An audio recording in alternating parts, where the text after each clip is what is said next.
Calvin Castine at the Plattsburgh State softball field.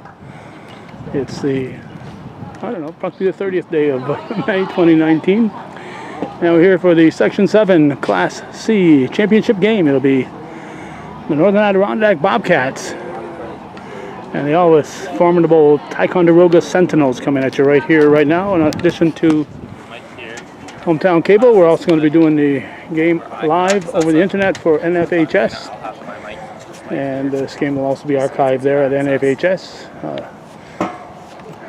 McKenna Hunter is showing Jed Thone how to operate that equipment, so they'll be the tech crew. We're going to have Keith Lebedew doing a little color, and our play-by-play man will be our friend Steve Chris. All coming up right here, right now on viewer-supported Hometown Cable. Starting lineups. First for the Sentinels. Good afternoon, ladies and gentlemen, and welcome to Plattsburgh, New York for today's Section 7 Class C softball championship game between the Ticonderoga Sentinels and the Northern Adirondack Bobcats. I'm Steve Chris along with Keith Rabideau and Calvin Castine on camera. We are here at Cardinal Park off Ruger Street on the campus of Plattsburgh State University for the Section 7 Class C championship softball game.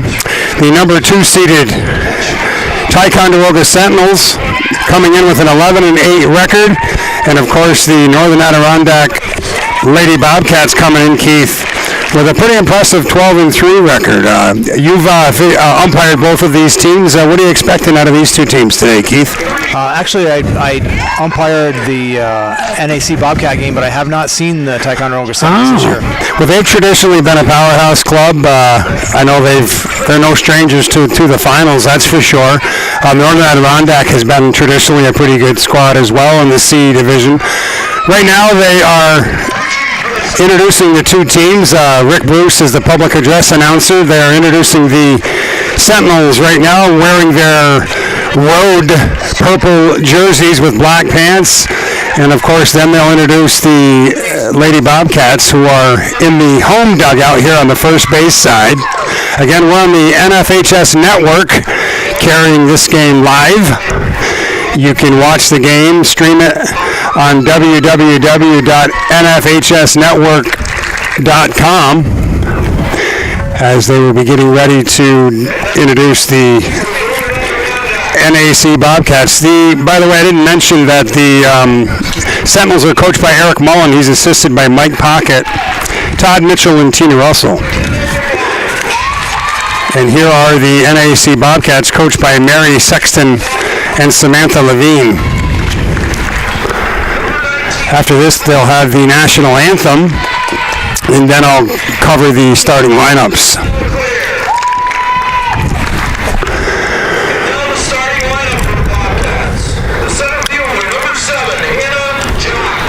It's definitely a beautiful day compared to what we've had for most of the month of May, that's for sure. We've had to deal with the elements, that's for sure, Keith. It's rained a lot this month. The schedule makers have definitely had their work cut out for them. I know you and I, especially you umpire both boys and girls. I do just the baseball. It's definitely been a challenge getting games in. It certainly has been a challenge this year for me, especially. This is my first year That's right. assigning the high school softball, and it's been quite an introduction. Mother Nature has really not treated me the best, for sure. Right now we're at about 630 games we've scheduled for just this high school season between baseball and softball. And that, yourself and Paul Lemoy have done a great job here in Section 7 of doing this scheduling. It's been certainly a challenge. Absolutely, I appreciate that. It's been definitely been a challenge, but it's been quite rewarding also. Yeah, especially the last couple weeks. I mean, I know it's changed on a daily basis, that's for sure. They are just about wrapping up introducing the Lady Bobcats in green with the gray pants. The umpires today are Jim Barron behind the plate, Chip Farr, and David Dupree. Three-man system. And now they're going to do the national anthem.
Back here at the Cardinal Park off Ruger Street on the campus of Plattsburgh State University, the Lady Bobcats are just about set to take the field. The umpires are out here. Jim Varon again behind the plate. Chip Farr here at first base, and of course David Dupree will be manning third base. Again, the three-man system. The Bobcats will be taking the field, and we just found out that junior pitcher Anna Brown is one strike away from her 300 strikeout this season, or is that a career mark? Career Mark of 300 strikeouts, so that's definitely a nice milestone to be proud of. Again, the Lady Bobcats come into this game with a 12-3 record this year, and that was without one of their star players from last year, Perrier girl. Is that Emily? Emily Perrier. Emily Perrier, of course, from injury. Emily was one of the standouts, and of course the daughter of one of our top players ever to play around here, Stephen Perrier. But the Lady Bobcats have had a great season. Checking them out defensively, of course, Anna Brown is on the mound. She's a lefty, number 34. Behind the plate is number 36, Kira Labarge. At first base, right here in front of us, is number 15, Grace Thum. Nice tall target at first base, Grace Thum. At second base is number 11. That is Riley Pupor. At second base. At shortstop is number 10, Bryn Gilmore. Third baseman is number 22, Monica Charlin. She's the flex player. In left field is number 1, Alexis Kilborn. In center field is number 7, Hannah Jock. In right field is number 5, Annika Knight. Or Annika Knight. Annika Knight. So we're set to go here. Stepping up to the plate for the Sentinels is shortstop number 7, Emily Perkey. The Class C Section 7 Championship is about to begin. Steve Chris along with Keith Rebideau and Calvin Castine on camera for the NFHS Network. And we're about to get underway. The first pitch is a called strike. Nice form here. Keith, you can fill me in our viewers in on the pitching in softball. Yeah, exactly. Anna Brown is she's definitely shown a lot of improvement over last year. She's we've talked to her father quite a bit, and she's definitely worked really hard on her mechanics and on her speed and everything. She does have a changeup she mixes in occasionally. That's what she just threw, right? The southpaw. Exactly. So you try to mix up the speeds in softball, the windmill action. Count now 3-1. So Brown will have to battle back here against Emily Perkey, one of the leaders of the Lady Sentinels, number 7, the shortstop. Beautiful day here at Cardinal Park, Plattsburgh State. That's the ball 3 right there. I'm sorry, I was off by a ball. I do that a lot. Actually, it's right up in front of me. There you go. That brand new scoreboard they have here at Cardinal Park. You look out there, Steve. Next ball is hit to the second baseman. Up, and there's the play for the first out. Riley Pupor flips it over to Grace Thum, so there's one away here in the top of the first inning. Just underway, Class C Section 7 Championship. So if you're both teams, you want to get off to a good start, play solid defense, because as we watched yesterday, Keith, defense wins championships. There you go. Next ball is hit up the middle for a base hit. That's Sadie St. Andrews, one of the top hitters for the Sentinels, number 8. She singles to center field. So there's your first hit of the ball game by St. Andrews. Nice sharp single to center field. So the first base runner of the game is St. Andrews, and that'll bring up number 17, Lauren Dixon, the first baseman for Ticonderoga. First pitch is the ball. So in softball, you can steal once it crosses the batter? No, on the release. On the release, okay. On the release, basically we're looking as umpires at the 6 o'clock position of the arm. Ball's hit hard past the third baseman. That was too hot to handle, so we're going to call that a single to left field. So now the Sentinels have runners on first and second. So Ticonderoga runners on first and second with 1 out, and that'll bring up their cleanup hitter, number 3, Anna Whitman, the left fielder. So Anna Brown's going to have to work out of some trouble here. First pitch is a called strike. Nice start there for Brown. So back-to-back hits by Dixon and St. Andrews for Ticonderoga. Square to bunt, just a fake square. So once it's on the release, the player can come off the bag. Players are allowed to leave at that point, correct? See, that's why we have you here today. You're my interpreter. There you go. Next pitch is fouled off into the woods here, behind the porta potties. So a 1-ball, 2-strike count as Anna Brown trying to wiggle out of trouble with 1 out, 1 ball, 2 strikes on Anna Whitman. The pitch just missed high. 2 balls, 2 strikes.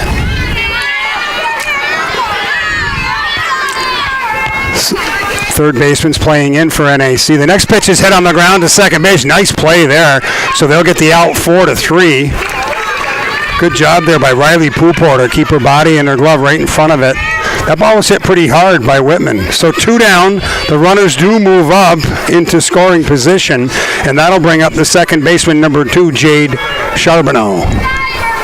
Yeah, she got a nice true hop there at second base. Cardinal Park is in fantastic condition at this point with all the rain we've got, and it's definitely dried everything out. We were talking earlier to Taylor Sullivan, one of the lead workers here, head people here at Plattsburgh State in the athletic department. She was saying they wish they could play their college games here now because this field is in phenomenal shape.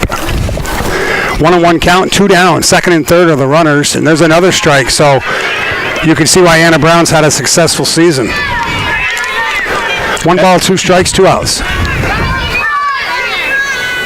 Pitch. It's just popped up, and there you go. Anna Brown, a nice job of getting out of trouble. So the Sentinels are going to strain 2, and we're going to head to the bottom of the first inning with the score, Ticonderoga 0, and the Bobcats are coming up. You're watching the Section 7 Class C Softball Championship on the NFHS Network. So we're going to try to set the Sentinels on defense real quick here. Left fielder's Anna Whitman, number 3. Center fielder's number 10, Chloe Rock. Right fielder's number 22, Carissa Alkenberg. In the infield at third base is Savannah LaCourse.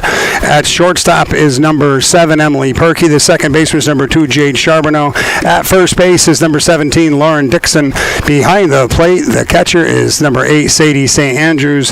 And on the mound for the Ticonderoga Sentinels is number 1, Samantha Montville. Now, did you say you didn't have Ticonderoga this year? No, I did not have Ticonderoga this year, but as you said, traditionally they are very strong in softball. Well coached. Well coached, and they have the benefit of playing down that area. They play in the dome throughout, sometimes in the winter, so they have that advantage. They're ahead of some teams come springtime. Hannah Jock is up at the plate, the leadoff person for the Bobcats. Hannah Jock, center fielder, number 7. Perfect size player. She's got a low strike zone, and she hits the ball to first baseman, gobbled up, and the play made to first base by number 17, Lauren Dixon. So 1 up, 1 down. And that'll bring up the pitcher, number 34, Anna Brown for NAC. Not only a good pitcher, but she's also been a very strong hitter this year. Anna Brown takes the ball. I'm really impressed with how quick the ball gets to the fielders. I mean, I do Little League. It's the same dimensions as far as the bases. Mm-hmm. But, wow, that ball gets there in a hurry. I don't get a chance to see a lot of softball games. Definitely quite a bit of difference between the 90-foot bases and the 60-foot bases. Oh, my goodness. The game is quite a bit faster. Wow. The 1-1 pitch is low in the dirt. So 2 balls, 1 strike on Anna Brown. Isabel Gilmore's on deck. Now that looks like it's Monica Charlin, though. Now, I thought, would she be the flex? Remember how we have that new flex player? See number 22? They had her listed as that flex. Maybe you have that. Maybe you have it. Maybe backwards. I have it backwards. Maybe she is the DP. So you have to keep an eye on it. Yeah, we'll have to see what happens there. We'll explain that to the people, the viewers, in a moment. Well, there's a nice hard shot base hit by Anna Brown. So you're right. Not only can she pitch, she can hit. That's a clean line drive to center field. So the Bobcats get their first hit of the game, and that'll bring up number 22, Monica Charlin. So, Keith, if you could try to explain real quick the flex rule that they have in softball. Basically, the flex is the girl that'll play defense, the player that'll play defense. Your DP is your designated player, kind of similar to how they do in baseball, a designated hitter. The designated player will hit for the flex player. So they may have just had it backwards because we were given Monica Charlin as the flex, but she must be the designated. Actually, she is the flex. She was playing third base, so there could have been a substitution there. Okay. There could have been a substitution at the plate meeting with the coaches. Try to pick off Anna Brown here at first base. As you can see, the Sentinels don't mind throwing the ball around a little bit. You were saying earlier, the Ticonderoga Sentinels, they play Fort Anne, Glens Falls. They're not afraid to get out of Section 7. Here's a ground ball hit slowly, and the out is made at first base. A nice play there by Ticonderoga's second baseman, Jade Charbonneau. 2 down. It does get Anna Brown over to second base, so there's 2 outs. And that'll bring up number 36, Kira Labarge, the catcher. So 2 down for the Bobcats. The pitch inside. Anna Brown getting a good lead on the pitch. We're in the bottom of the first inning. Ticonderoga and NAC in the Class C softball championship for Section 7. The winner moves on to play next Thursday at Section 2 against either Moreau or Shalmont, I was told. So you get about a week off if you win. There's a line drive, base hit to right center field. Brown rounding third. She's going to score. The Bobcats take the lead. A clean hit by number 36, Kira Labarge. What a nice start by the Bobcats. Yes, Kira comes from a strong lineage of hitters. Labarges. From the Labarges. Her father, Dennis, and her uncle, Jamie. Oh, yes. We're going to have a courtesy runner here, Steve. Number 2 will be a courtesy runner for the catcher. So that was Kira Labarge. That's right. So with 2 outs, you can run for the catcher? The pitcher or the catcher. And that is using a courtesy runner. Delaney Bulris. And the basic rules for that of the courtesy runner is anyone who has not entered the game at this point. Now, can they do that more than once in an inning? They can do it for the pitcher or for the catcher. Okay, gotcha. So, I mean, if they were to bat around and the catcher were to get on again, they certainly can use a courtesy runner again. RBI single for Kira Labarge, 1-0 Bobcats. Here is Bryn Gilmore, the shortstop, number 10. She takes a strike. Bobcats 1, Sentinels 0. We're in the bottom of the first inning here on the NFHS Network. We're up in Clinton County, upstate New York. This is the Section 7 Class C softball championship. It is beautiful out. I figured it'd be a little breezy today, but this is gorgeous. Ball's hit on the ground, weakly to third base. Up with it, throws across the diamond. A nice play there by Ticonderoga's third baseman, Savannah LaCourse, over to Lauren Dixon, but not before the Bobcats get 1 run. And as we head to the second inning, the score, the Northern Adirondack Bobcats 1, Ticonderoga 0. We'll be back in a moment. Back here at Cardinal Park as the NAC Bobcats take the 1-0 lead over Ticonderoga Sentinels on an RBI single by number 36, Kira Labarge, scoring Anna Brown, the pitcher. And it's 1-0, so Ticonderoga is going to have an answer for that. The Sentinels did have 2 singles in the first inning by Sadie St. Andrews and Lauren Dixon. And now due up for Ticonderoga, their 6th, 7th, and 8th hitters, Carissa Alkenberg, Chloe Rock, and Samantha Montville. And Kennedy Davis in the hole. So here's a left-handed hitter, Carissa Alkenberg, number 22, top of the second inning. The pitch. It's hit to left field. That could be trouble. Foul ball. David Dupree right on that one. That's what's nice about having the extra umpire. Not that, Jim Varon, you can see Jim come out, the home plate umpire, to get the angle, but it's nice having that extra set of eyes down third base. Absolutely. It works out really well when you have 3 guys that really know how to work the system. Oh, yeah. Because you can always drop back to the 2-umpire system if one of the umpires goes out on a fly ball, a trouble ball, something that, where there's going to be... You could end up having a play at third or something. 2 fielders coming together, a ball that hit to the fence, so you can always revert back to the 2-umpire system. Next one's looped to the first baseman. It gets away from the first baseman, and there's going to be a base runner for Carissa Alkenberg. So I think if you ask number 15, Grace Thum, she may want to get that one back. That was kind of a tough play there. It was a tough play. She kind of circled around it and ended up playing it over her shoulder. Yeah, so I think we'll score that. Here's a throwdown. Oh! Goes off to first baseman Thum, and now the runner's going to go to second base, and she's going to make it. So a throwing error there as they tried to throw behind Grace Alkenberg. So now some shaky defense is going to put Alkenberg at second base. So back-to-back blunders, if you will, gives the Sentinels a runner in scoring position. I got no outs. Because right now, number 10's up. Right. They have one out up on that board. Yeah, there's no outs at this point. Okay. Kira Labarge behind the plate is quite aggressive. You'll see her throw behind she's runners. Not afraid. She will definitely throw a lot. There's the ball high. Remember, Uncle Jamie was a heck of a catcher for Altona and NAC. Absolutely.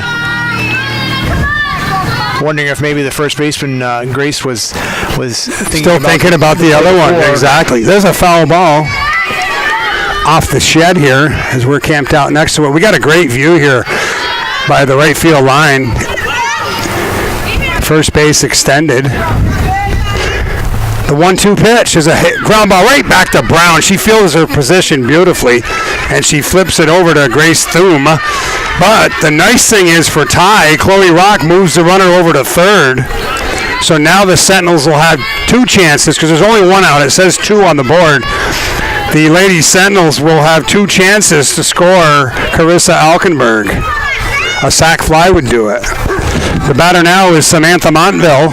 She is the pitcher. And on deck is, it says number 1. On deck, is that 18 on deck? No. On deck is number 12, looks like. Or 18. Or 18. That would be Kennedy Davis. Yeah, she's a DP. The DP, right. Perfect. I'm catching on. There you go. You'll get it. Maybe. The 0-1 pitch. Swung on and missed. Boy, that thing dove down. See, it's a lot about the grip. As I watched it in Division I, I watched some college, the softball World Series, and man, can those girls bring it. Yeah, you're talking grip and pressure points. Wow. That one's looped over the pitcher's head. That's going to be trouble. And safe at first is number 1, Samantha Monville, and she's going to get an RBI single. It wasn't pretty, but it looks like a rope in the book. There you go. Kind of a trouble ball there. Yeah. Just over the pitcher, but in front of the middle infielders. Definite trouble spot there. Yeah, RBI single for Samantha Montville, infield single. So it'll be an unearned run, per se, because Alkenberg reached on an error. And they're checking something in the booth. Oh, we got a runner. Okay. For the pitcher. The courtesy runner. And it's number 11 for Ticonderoga. And I did write all their substitutions. I don't have a number 11 for some reason. Yes, I do. Andrea Page. So Andrea Page runs for Samantha Montville. And we have one out. There's a ball hit our way. Foul ball. Just to correct a little bit what we were talking about earlier, Steve, the courtesy runner is not the same as a speed-up rule in baseball. Okay. The courtesy runner can be used with any number of outs. It's and it can be any player that's not in the game, correct? That has not played in the game. That has not played, okay. Not somebody who's been in and out. Next one's foul tip. Oh, Labarge tried squeezing that one in and out of her glove. Crowd is starting to fill up in the outfield now. Just a great place to play ball here. And because it was a foul tip, the ball was thrown past the pitcher. Is the ball live normally? And the ball would still be dead. The ball would still be dead until the home plate umpire is going to put it back in play. Gotcha. Or at least they're all in their positions. Correct. Next pitch is high. But in normal pitcher-catcher throws, that would have been live, correct? Absolutely. Yes. Absolutely. The player could have advanced, but that was a foul tip. So we got a 1-2 count. There's one out, not two. And the pitch. That's high and inside.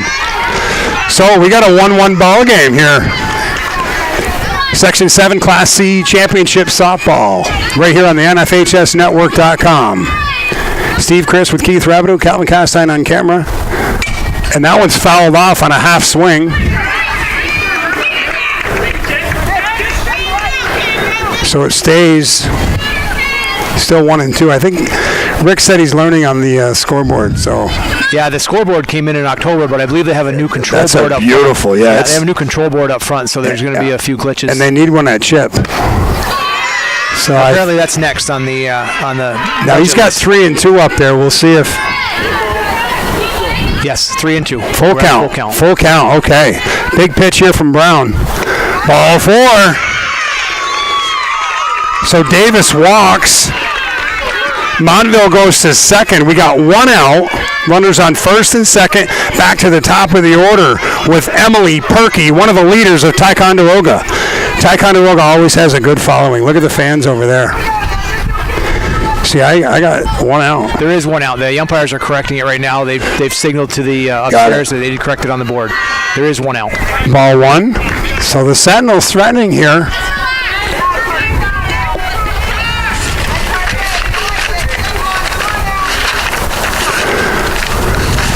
The pitch is a ball high. 2 balls, no strikes.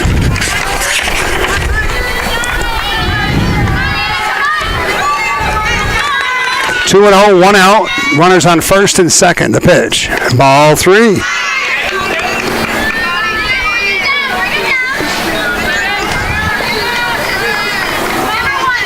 These two teams met in early May, and the Bobcats won 5-2, so that was a contested game. There's a strike. So whenever these two get together, you can expect a tight battle. 3 balls, 1 strike, 1 out to Emily Perky. Anna Brown on the mound. The 3-1. There's a strike. Boy, you can tell the grit in Anna Brown. She's not giving in at all. Exactly. Still looking for that elusive number 300. And you got Perky, the leadoff batter, up. 3 balls, 2 strikes, 1 out. The pitch has popped up the right field. Going to be a tough play. And a nice catch there by the right fielder. That's not an easy play with the sun in her eyes by Knight. And it's Annika Knight. Annika Knight. I said it right. Annika. No, nice catch. That's not an easy play. As you can see at the end, she had the stop, but the sun, if you look at the shadows, the sun's right in her eyes. And when I look over there, that's right in her eyes, and she's got the sunglasses on. So a big out there. And Heads up play by the runner at second base. She tagged up and moved to third. Yeah, so Samantha Montville tags up and goes to third. First and third, 2 outs. So now LaBarge behind the plate. She may not want to fire down behind. She looked that time at Davis. She thought about throwing down the first, but now she's being a little more careful with Montville on third. The pitch swung on and missed. So this is Sadie St. Andrews. She had 3 hits yesterday. One of the top hitters for Ticonderoga this year. So Anna Brown is going to throw some of her best stuff right now. And she's got an 0-2 count, and this one's low and away. Nice stop by LaBarge. This would be a perfect spot for her to pick up number 300 right here with runners at first and third, 2 outs. And a 1-1 game. I'll tell you, this game is so much faster than baseball. You were right. Because I don't get the chance to watch a lot of softball. I know Calvin sees a lot. This is incredible. There's a hard hit ball up the middle. A clean single for St. Andrews, and she's going to get an RBI, and the runner's going to go to third. So Montville scores. Davis goes to third on the RBI single by Sadie St. Andrews, and the Sentinels have a 2-1 lead. Good piece of hitting there. Absolutely. And down 1 and 2 in the count, and she got a clean pitch to hit and drove it back right back through the box. That'll bring up Lauren Dixon, the first baseman. She hits a ground ball to third. Bobbled. And a nice job there by the third baseman, though, for the Bobcats. Number 22, that's Charland. Yeah, they must have made a change because Monica's playing defense as well and hitting. Exactly. So I'm assuming that they must have got rid of the coaches meeting, they went down to 10. They went down to 9 players. Okay. Which you can do. You can, if you start with 10, you can go down to 9. You can go back up to 10. Okay. As long as you start with the 10 originally. So it goes down as a bobble at third base. That scored Davis. So it's 3-1. Wow, we already completed 7 innings. Good job. There you go. It's 3-1 Sentinels, and they're not done yet. Brown's got to get another out. Now she's got to face the cleanup hitter, Anna Whitman, number 7. So a big inning here so far for Ty with 3 runs in the top of the second. That's a swung on and miss. What a hefty cut by Anna Whitman on that pitch. A gorgeous afternoon here in Plattsburgh at Cardinal Park. The pitch, high and inside. 3-1 Ticonderoga over NAC Bobcats here in the top of the second inning. The pitch from Brown. That one's hit hard to short, base hit to center field. That's going to score St. Andrews, and the throw comes in, and another first and third situation. St. Andrews scores. It's 4-1 Ticonderoga. So the Sentinels are finding the holes here. RBI for Whitman. Dixon's on third. Charbonneau's the hitter. She takes the ball. Ticonderoga 4, NAC 1. So the bats have come alive here for Ticonderoga.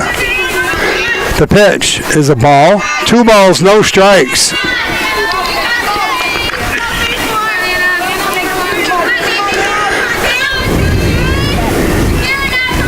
Four-one tie, top of the second. The pitch is a ball high to Jade Charbonneau as they've batted around in this inning.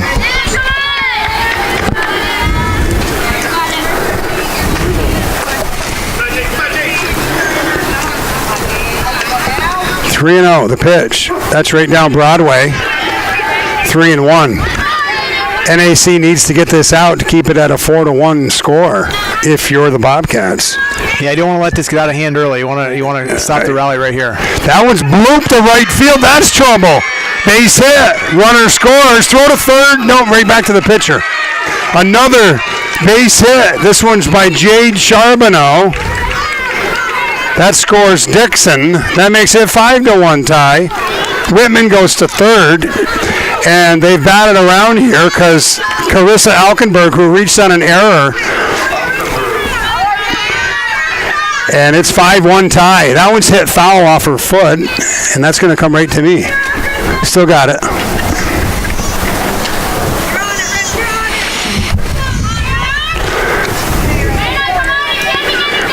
Coach Mullen giving the signs. It's 5-1 Ticonderoga. They've just erupted here in the top of the second. The pitch to Alkenberg is swung on a miss. The runner goes. They're going to let her go to second. That's Charbonneau. So now Alkenberg's got 2 runners in scoring position.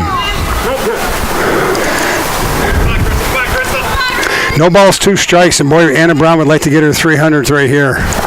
It's fouled. Good play by Coach Russell.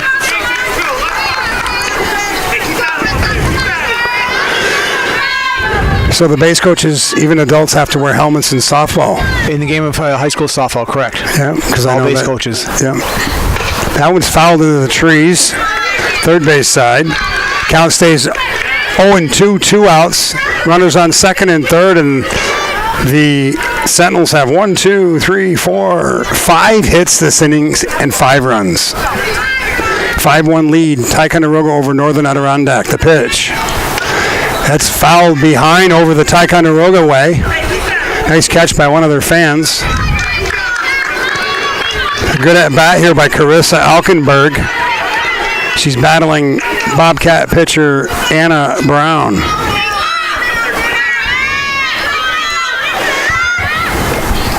Pitch is high and outside. 1 ball, 2 strikes. So the Sentinels have batted around. They've scored 5 times on 5 hits. There's been a couple errors mixed in. The pitch is high and outside. 2-2.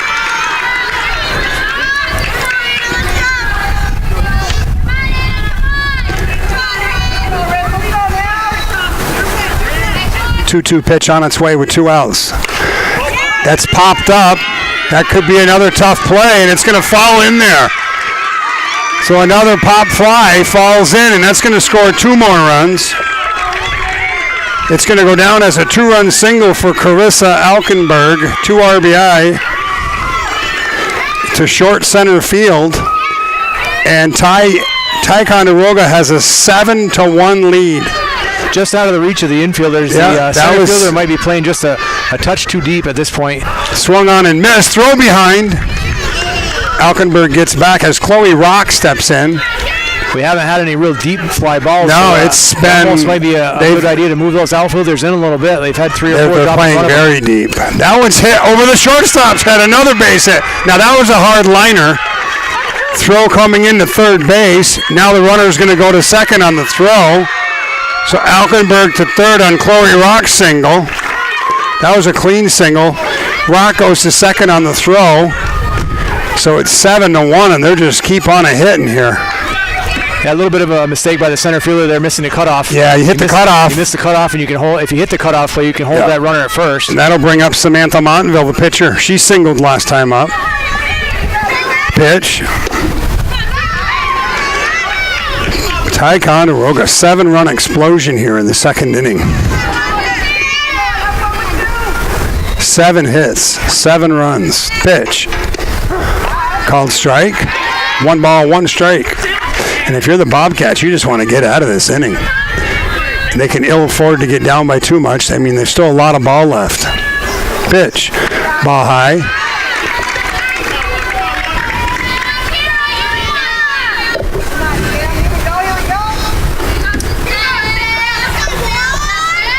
Two balls, 1 strike, 2 outs. Top of the second. Pitch. Swung on and missed. 2 balls, 2 strikes, 2 outs. Section 7 Class C softball from Plattsburgh, New York. The campus of Plattsburgh State Cardinal Park to pitch. Line down the left field line. It's a fair ball. 1 run will score. 2 runs will score. Montville's going for a double. She's got it. It's a 2-run double for the pitcher, Samantha Montville. Ticonderoga's got a 9-1 lead over NAC. Just been an unbelievable big inning for Ticonderoga. And now they want to run for the pitcher. We're going to have that courtesy runner, correct, for the pitcher, I believe. Unbelievable. Yeah, that was great. That was quite a hit right down that the line. That one hit chalk. You could see it. Yeah. The chalk puffed right up. And the runner is going to be number 11 again, Andrea LePage. Check that. Andrea Page, number 11. 9-1.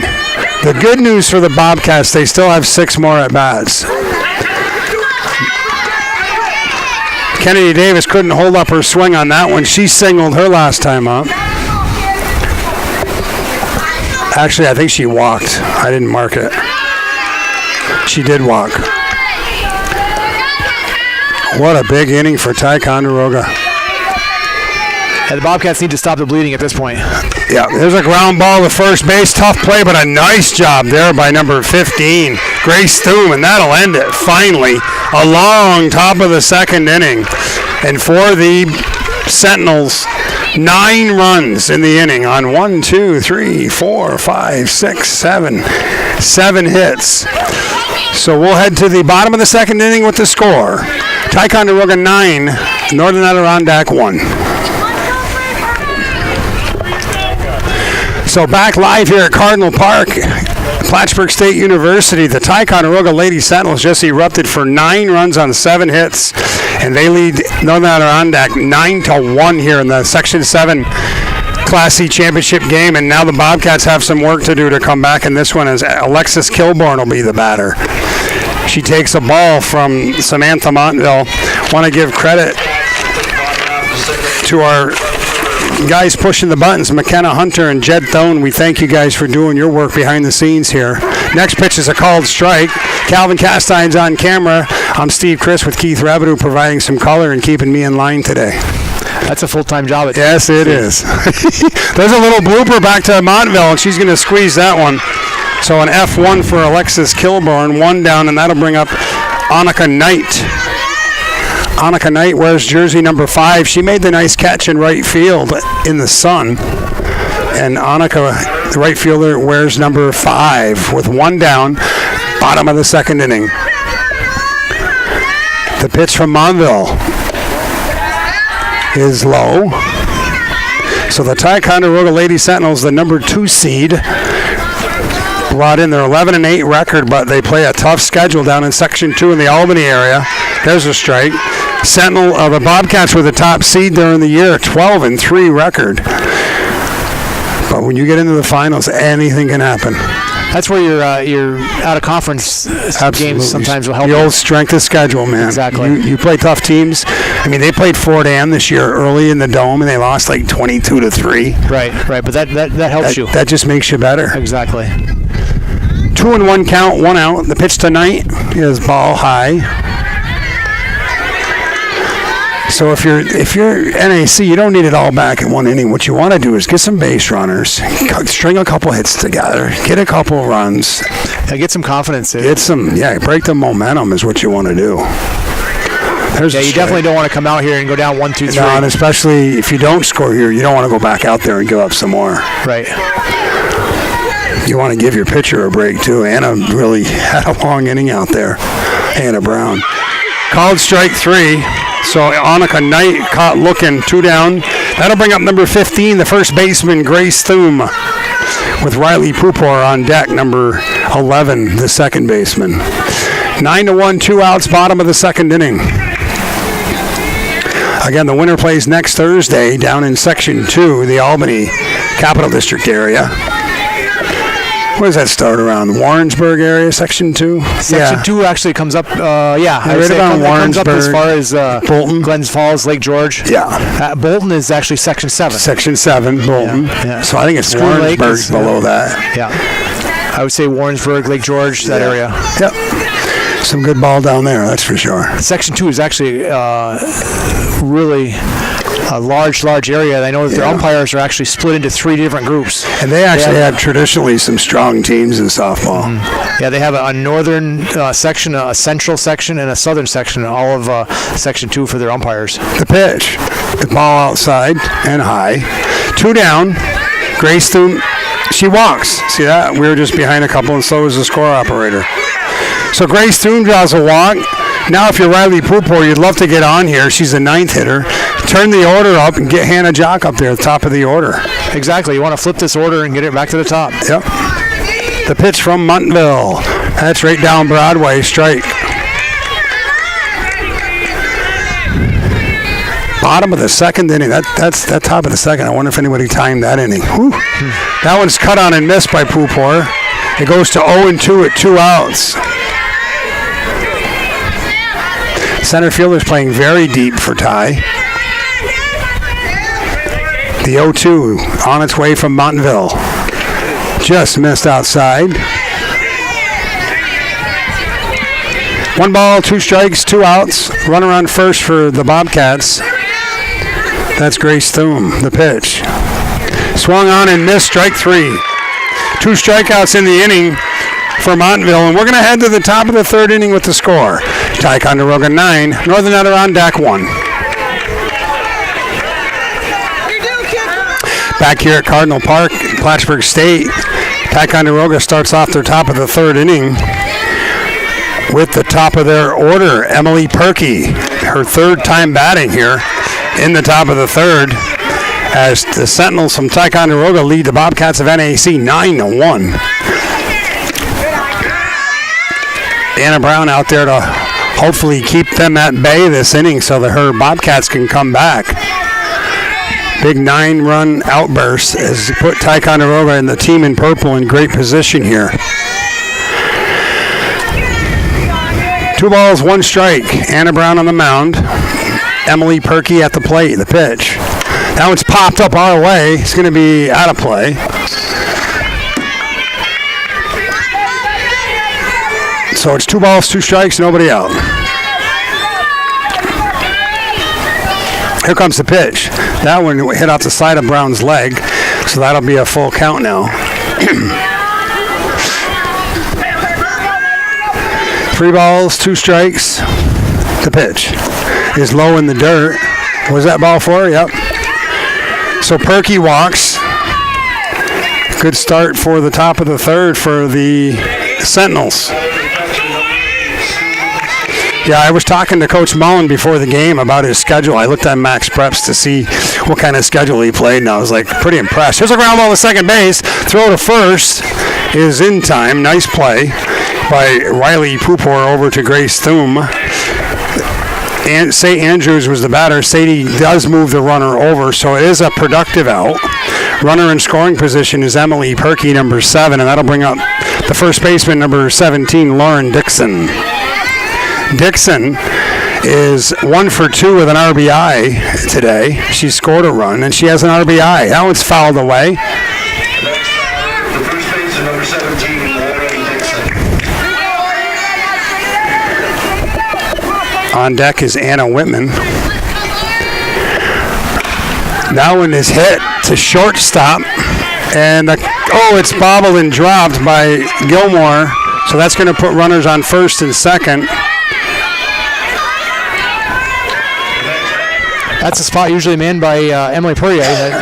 Yeah, definitely missing her this year. Now, how did Emily get hurt? In soccer, was it? Or I believe it's at the end of the basketball season. Right at the end of the basketball was season. it basketball season? Yes. I don't even. Yeah, that's right. It was during basketball, and Right Emily at the end of Puryear. basketball. She was an incredible athlete. She still is, and you hope that someday she can return to the athletic fields in college. Swung on and missed. What a healthy cut there by Anna Whitman. So runners on first and second. Dixon's on first. Perky's on second. The pitch. That's hit hard. What a nice play to knock it down. Can she make it to first? Nope, she's safe. Throw home and not in time. Nice try there, though, by Grace Thum. The ball was ripped to her. And we'll give Whitman an RBI. Tough error there, but I think it's going to have to be scored as an error. Right at her. It was hit pretty hard, that's for sure. So now the runners stay first and second. Dixon's on second. Whitman's on first. It's score a run there. Yeah, it's 10-1. And that'll bring up Jade Charbonneau, the second baseman. Yeah, that was hit pretty hard, and it was a race. You see, there's another one hit up the middle for a base hit. So the hits keep coming for Ticonderoga. RBI for Charbonneau. Dixon scores. It's 11-1. So an RBI. Whitman goes to third. That'll bring up Carissa Alkenberg, the right fielder. Alkenberg reached on an error and had a 2-run single in the second inning. So Ticonderoga's coming out swinging again here in the top of the third. They scored 9 in the second. They got 2 more here. Here's a ground ball hit weakly to short. Up and throws. A nice play. It's going to be another RBI. And a overthrow to third base is going to score Charbonneau. Aggressive running by the Sentinels there. The girl left from first, rounded second, never even broke stride, Yep. right for third base. Charbonneau never stopped running, and she drew a throw from the first baseman and went over the third baseman's head. Whitman had already scored. So it was a nice play by the shortstop to get the second out, and that'll bring up Chloe Rock, number 10. The bases are now empty. So they put 4 more runs in now, and it's 13-1.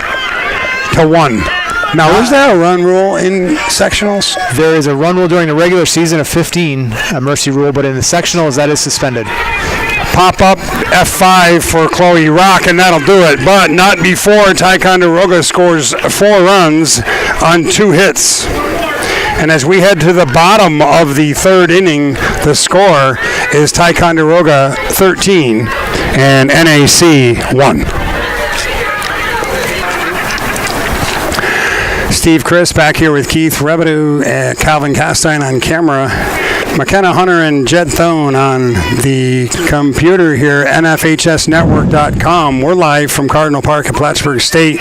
The Ticonderoga Sentinels have exploded for 13 runs over the last 2 innings. We're in the bottom of the third inning. The number 2 seeded Sentinels lead NAC 13-1. We're in the bottom of the third, and the Bobcats need to get going, Keith. Absolutely. It's not desperation time now, but they definitely need a couple of runs. They got to get 2-3 back here. Well, the good news is they have the top of the order. Number 7, Hannah Jock, the center fielder's up. So they got to try to nip away here, get a couple runs. Whitman or Monville pitch is a number hit to second base. The throw in time. Good play there by the second baseman, Jade Charbonneau. She flips it to Dixon, and 1 up, 1 down. That'll bring up the pitcher, Anna Brown. So 1 up, 1 down, and Anna Brown, I'm not a poet. Anna Brown is the batter. A poet and didn't know it. Anna Brown had a clean, hard single the first time. She hits a sky-high pop-up. Third baseman makes the play. That is Savannah LaCourse. F5, 2 down, Keith. Yeah, the Bobcats at this point might want to try just to be a little bit more selective. Yeah, they're swinging right now, and the thing is, they're not making Montville work at all on the mound, Samantha Montville.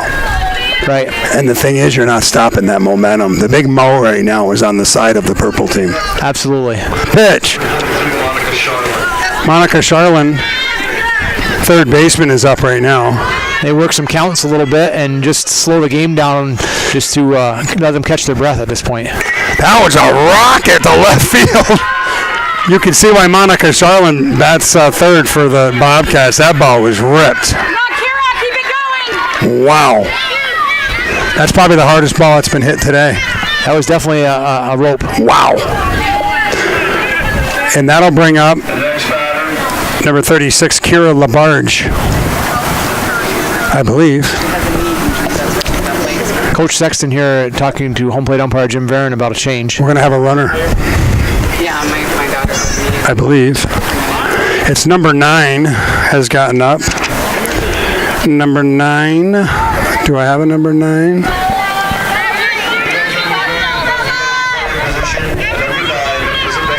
Oh, this is the flex thingy.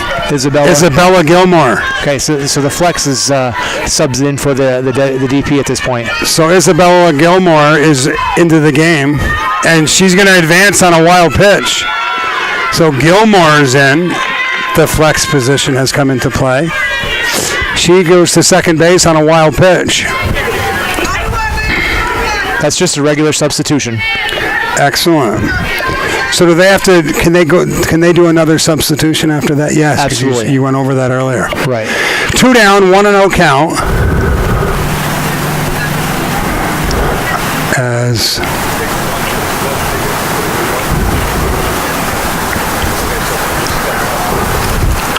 so we're just going over what the pitcher's doing on the mound. I think she's taking the ball out of her glove, Exactly. Yeah, the pitcher, she put her hands in the glove and then took them out of the glove and put them back in the glove. Once you're on the pitching rubber, it's one time only. Okay.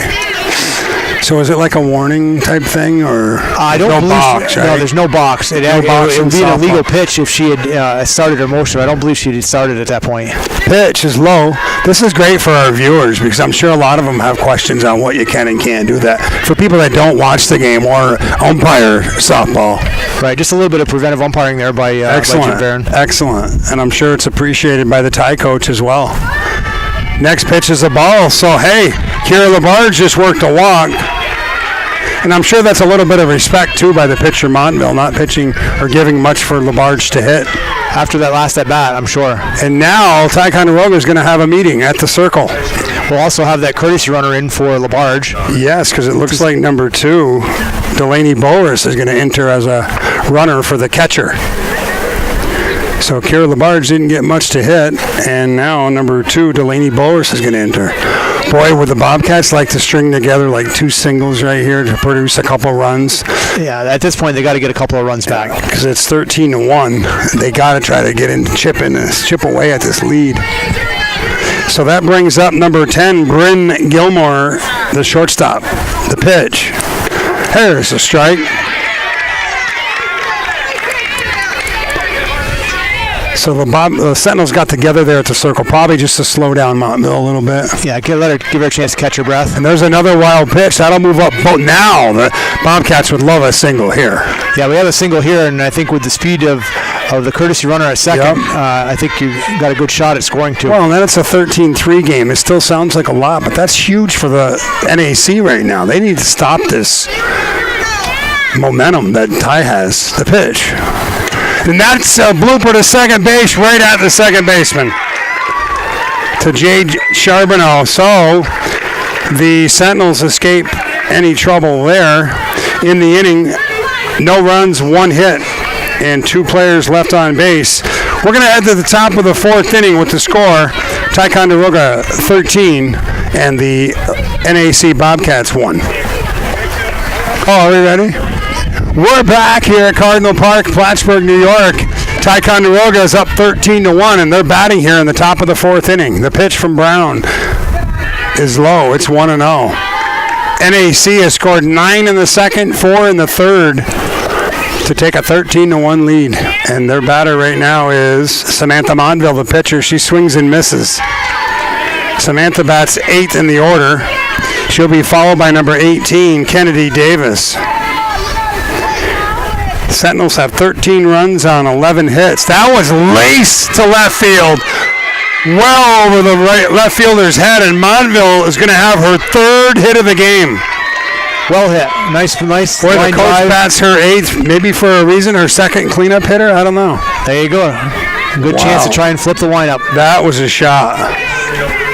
That ball just took off. The wind's blowing out the left, but I don't think it mattered with that one. So Montville doubles to lead off the fourth inning.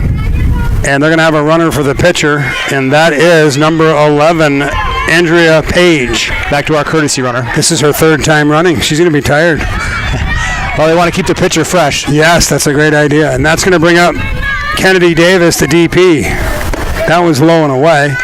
Anna Brown's still throwing hard, and she's had a lot of pitches in the first 3 innings plus. Yeah, still throwing hard. Here we are on the top of the fourth. She's still looking for that elusive number 300. Yeah, she's still looking for that strikeout. That one's low.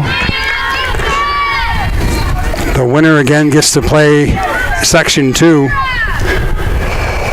champion next week, next Thursday at 4:30 in regional play, New York State regional play.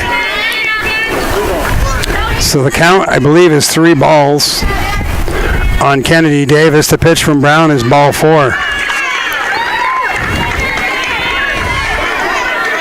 That'll bring up the top of the order, number 7, Emily Perky, the shortstop.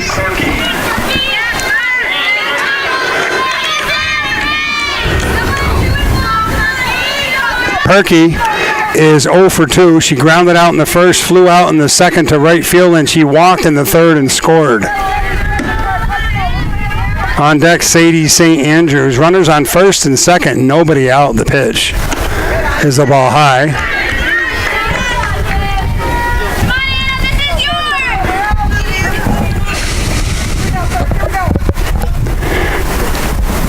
The pitch from Brown is popped up in the infield. It's foul, and the catch is made by Grace Thum. So that's a big out here in the top of the fourth inning, because pretty much now the Lady Bobcats can ill afford any more runs, Keith. At this point, yeah, they're going to really need to tighten down. They only have 4 more at bats. They can't afford any more now. Sadie St. Andrews hits a ground ball to third. It's bobbled, and that will be an E5, and that'll move the runners up. Now the bases are loaded for Lauren Dixon. Third baseman appeared to take a little peek at the runner coming out. Yeah, that's a tough one. She's in softball. They play in front of the base, so she's in quite a few steps. So she took a quick peek to see where the runner was and took her eye off the ball. And it comes at you in a hurry here on the smaller field, the softball field. Could you imagine, like I know you've seen it, but like at the D1 levels, how fast that ball must come? I mean, even here it's coming quick off the bat.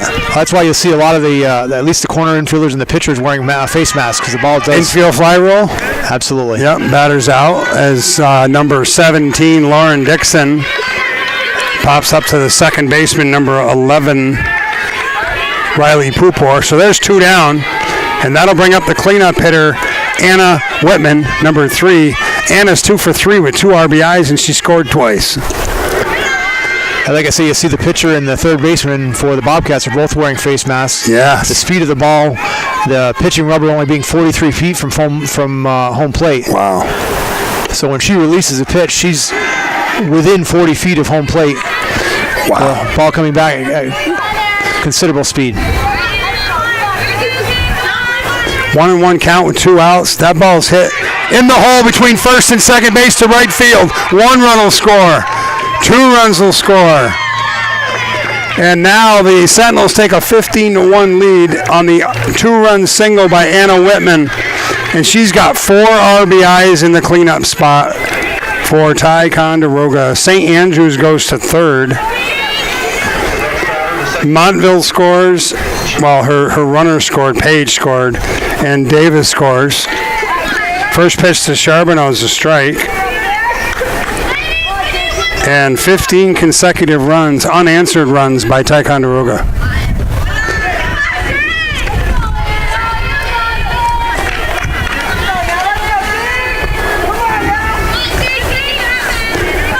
Runners on first and third, 2 down. That's a 2-out hit. Big hit there. And there's another one ripped up the middle. That'll score 1 run as St. Andrews crosses the plate. It's an RBI single for Jade Charbonneau. Whitman goes to third. and it's a 16-1 score. The Sentinels certainly brought their bats today. Wow, they're just swinging. And that'll bring up number 22, Carissa Alkenberg. She hits one in the hole. Second baseman has it, throws. Nice play. So Riley Pupor flips it to Grace Thum to retire Alkenberg for the third out of the inning. But not before the Ticonderoga Sentinels plate 3 more runs here in the top of the 4th inning. And we're going to head to the bottom of the 4th inning with the score. The Lady Sentinels of Ticonderoga 16, the Lady Bobcats of Northern Adirondack 1.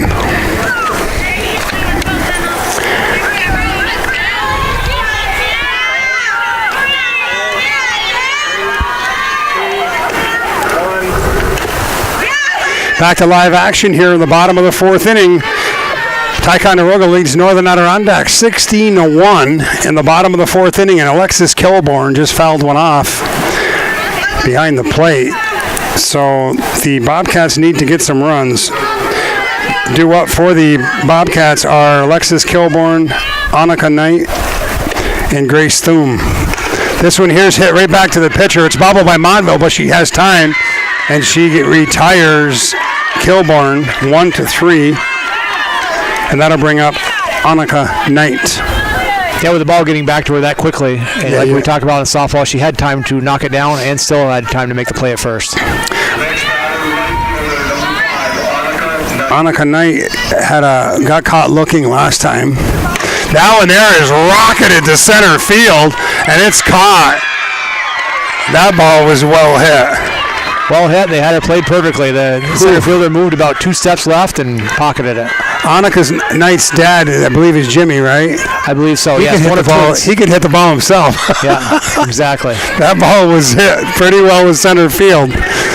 The fences, I believe, are 200 feet all the way around, and that was hit about 190.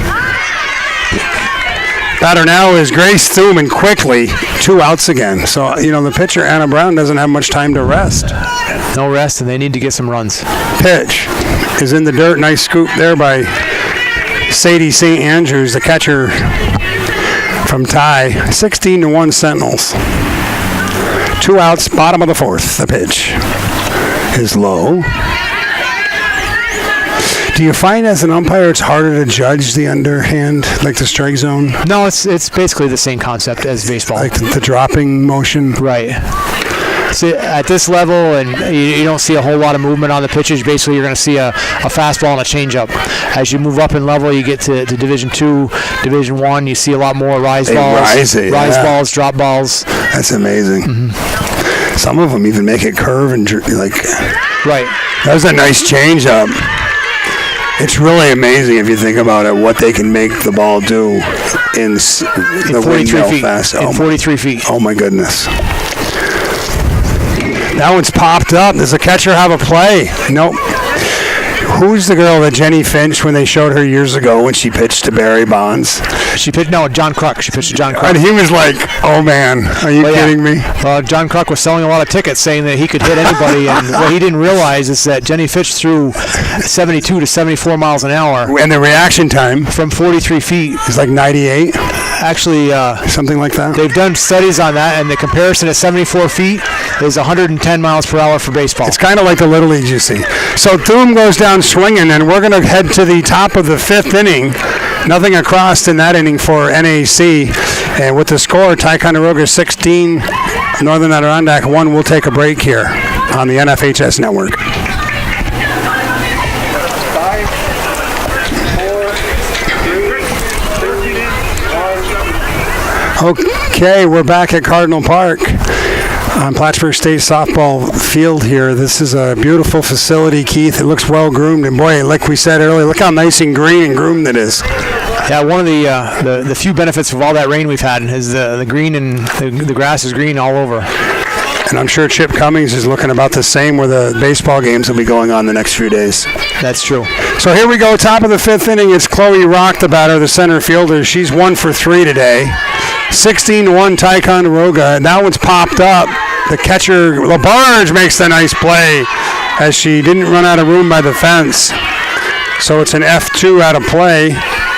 And one quick out there, and I'm sure Anna Brown likes that. That'll bring up the pitcher, Samantha Montville, who's been a story at the plate for Ti. She's 3 for 3 with 2 RBIs. She takes the ball. She's batting in the 8th spot, 3 for 3. All the while throwing a pretty good game out there. Oh, yeah. She's held the Bobcats to 3 hits. While not overpowering, she throws a lot of strikes, and her defense seems pretty solid behind her. 1 ball. There's a strike.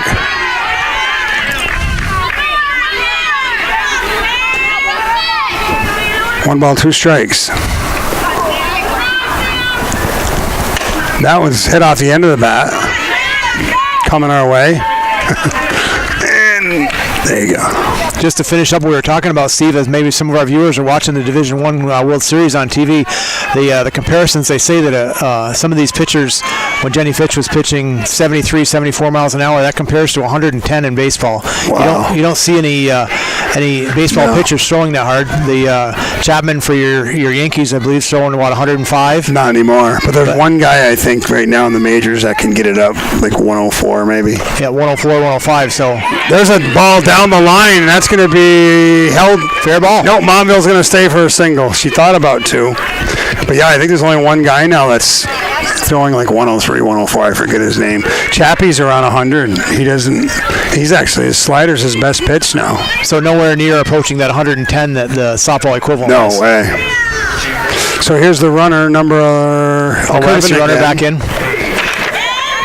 They're going to have to buy Andrea Page a Gatorade after the game. She's had to run 4 or 5 times.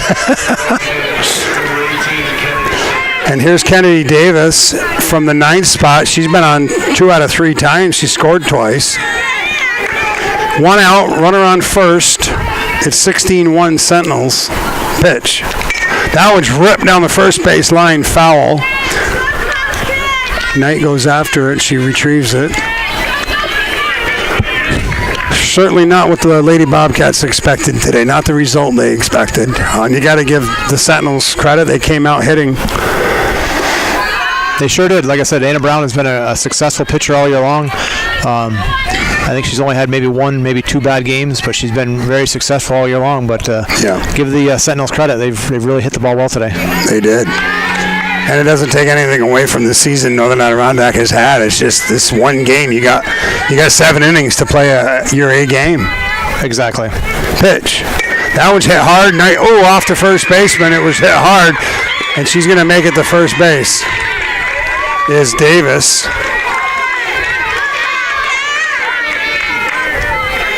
And that'll bring up the top of the order. Emily Perkey coming up here in the top of the 5th.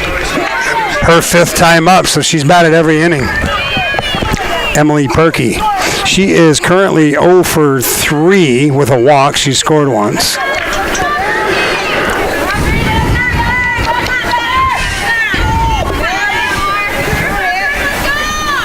The pitch from Brown is a strike.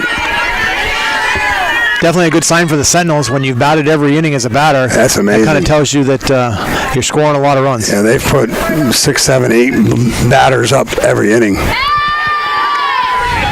And, of course, they batted around in the 2nd inning.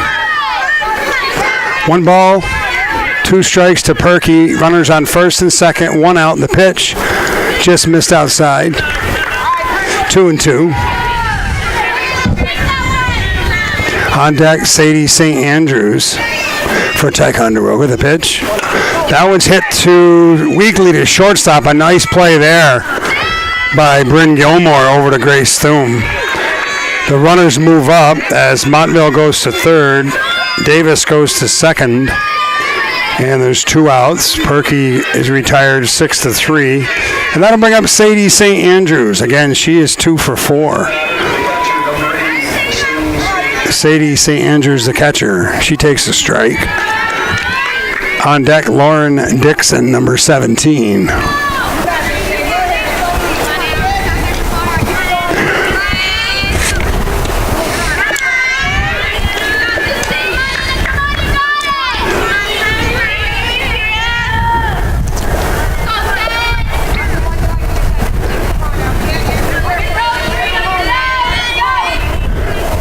Pitch. There's a strike. Anna Brown still chucking, that's for sure, for NAC. Oh, there's no quitting that young lady. She's going to keep it coming. And she's got another year as well. Pitch. That one's hit to... Now there could be... There you go. There's your obstruction on the runner. Interference. Interference On the runner. Offense is always interference. Defense would be obstruction. There you go. Good call by umpire Dave Dupree out there. So the batter would just be like a fielder's choice type thing, right? Exactly. Does she get a hit for that? Runner's out. Excellent. Yeah, if I was a hitter, I'd want a single. Yeah, you don't want to penalize the batter for, Right. So it's interference on Davis. So no runs in that inning. So the string has been stopped anyway. And in the inning, we have no runs on 2 hits. So let's head to the bottom of the 5th inning with the score. Ticonderoga 16, Northern Adirondack 1. Getting set for the bottom of the 5th inning with Ty leading Northern Adirondack 16-1. The Bobcats will bring up their 9-1-2 hitters. Riley Pupor will start things off for the Bobcats.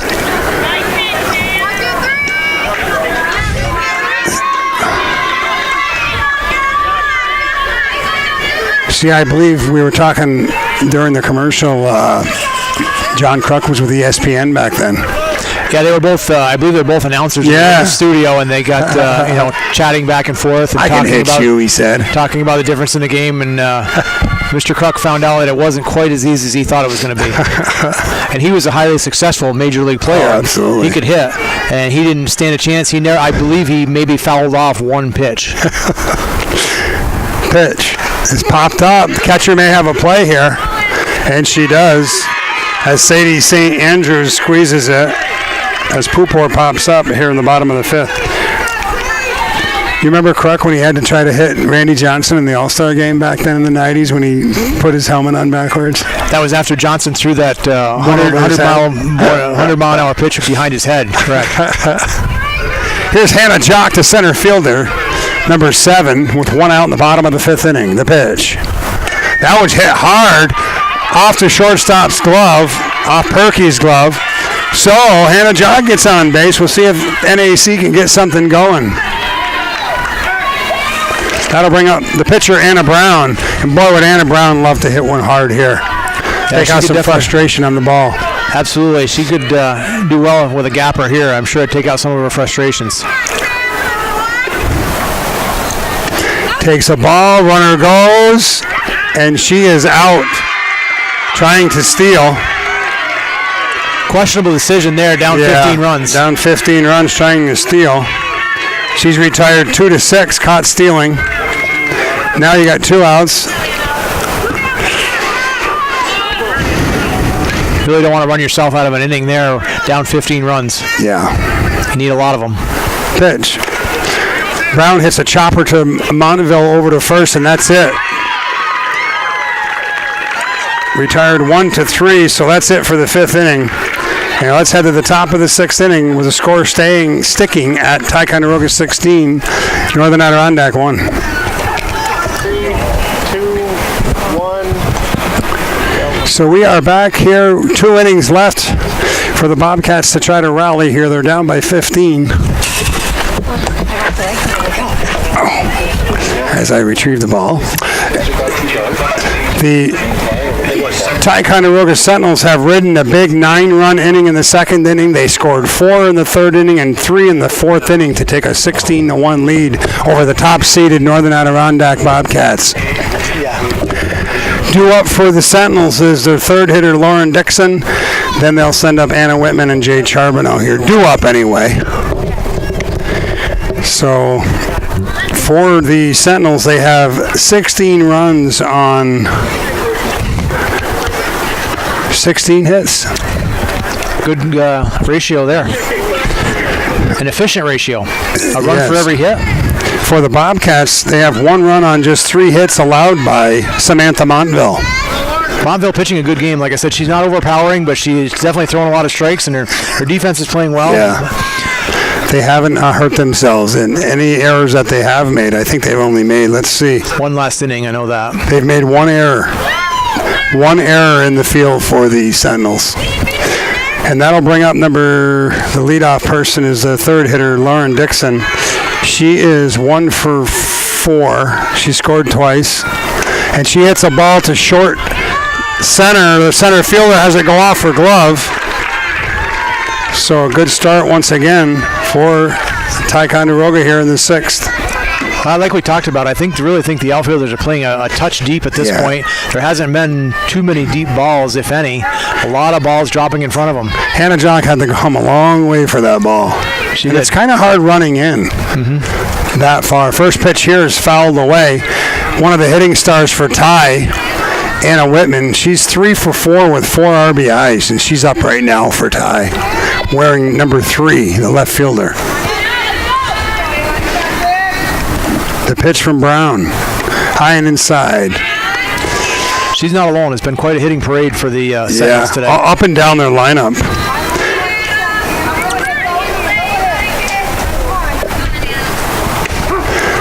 Called strike. I believe only 2 starters are without a hit right now for Ticonderoga.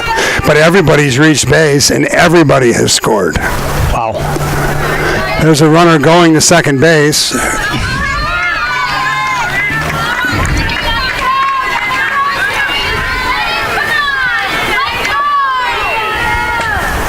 So a stolen base for Dixon.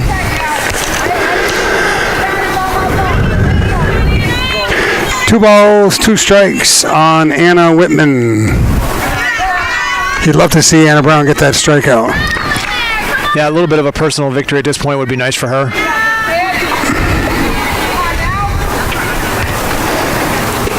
And there's a walk. So Whitman walks, and that'll bring up Jade Charbonneau. Jade's 3 for 4 with 3 RBIs, and she's had some clean hits up the middle. 3 of them, to be exact. The pitch. There's a strike. Throwback. Nice play there by the shortstop, Bryn Gilmore, as the ball was headed to center field, and she cut it off just in time. Yeah, Kira Labarge trying to make that quick throw back to the pitcher to make sure the base runners don't advance, and a little bit of a wild throw there. Pitch. That one's a come over to the second baseman. Nice play there by Riley Pupor to Grace Thum. The runners do move up, so it is a productive out by Charbonneau. So runners are on second and third, and that'll bring up Carissa Alkenberg, who has 2 RBIs today.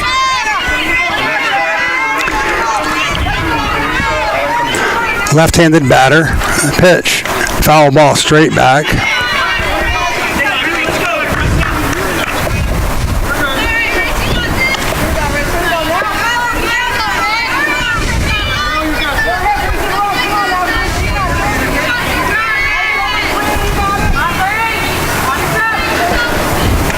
Another one fouled straight back, almost in the same spot.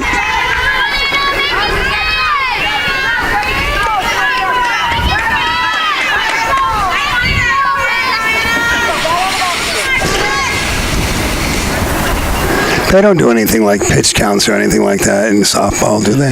No, not in softball. I wouldn't think. They figure that the less strain on the arms. There's what a catch! A nice catch there by Grace Thum.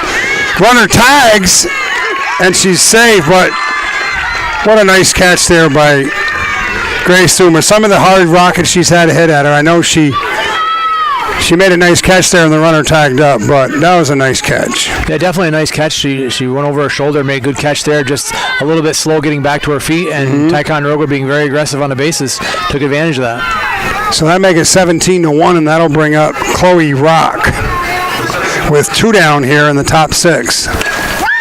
Comebacker. Brown gobbles that up pretty easy.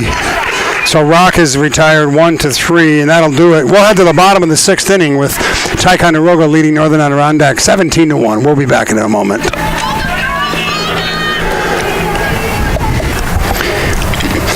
Bottom of the 6th inning coming up here in the Section 7 Class C Softball Championship as Ticonderoga is in control here 17-1 over the NAC Bobcats. Steve Chris along with Keith Rebedu and Calvin Castine on the camera. As we were talking about, Steve, with the pitch count thing, they don't really worry about that too much in softball. They figure that the underhand motion is more of a natural motion for these pitchers, and you see some of the top pitchers in the Division I, they can throw up to 200 pitches in a day. Yeah, and that makes sense. And you hardly ever hear of them having like a Tommy John surgery or something like that. Exactly. I'd like to thank McKenna Hunter and Jed Thone on the computer and pushing all the buttons behind the scenes for us today on the NFHS network. First pitch is a ball, as Samantha Montville has pitched a gem today for Ticonderoga. Again, Ticonderoga in purple, the number 2 seed, and the number 1 seed, NAC Bobcats, in their green with gold trim. And, you know, Ticonderoga, I don't know how many they've won for sectional titles, but I know they've won a few. They have won quite a few. They are definitely a powerhouse in Class C. Section 7. There's a nice catch over the shoulder by number 7, Emily Perkey, to retire number 22, Monica Charlin. So that goes as F6 in your book here, the first out in the bottom of the 6th inning, if you're scoring at home. But I don't know why you'd be scoring at home. Just let me do it. There you go. The next batter is number 36, Kira Labarge. Ball high. Kira Labarge, another good hitter, batting cleanup. She ripped one to right center earlier, an RBI. Actually, the only run for the Bobcats was an RBI single by Kira Labarge. And here's the pitch by Montville high. She walked last time. They didn't give her anything to swing at. And she seems to be very careful with Kira. 2-0 count here. She may groove one. Yeah, I would think being up this many runs, you want to throw strikes. You don't want to put anybody on base. Not even close there. I'd give her the green light here. Why not? I'd think fastball right now and swing from my heels.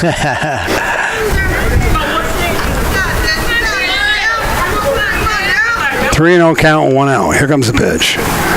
And nothing to hit. 4 straight balls. That'll bring up Bryn Gilmore. Bryn's 0 for 2 today. And they're going to run for the catcher. Kira's done her job again and got on base. Yeah, she just hasn't been able to, ever since she ripped that line drive to right, she hasn't been able to swing at anything. And that's going to have Delaney Bolris run again for Kira Labarge.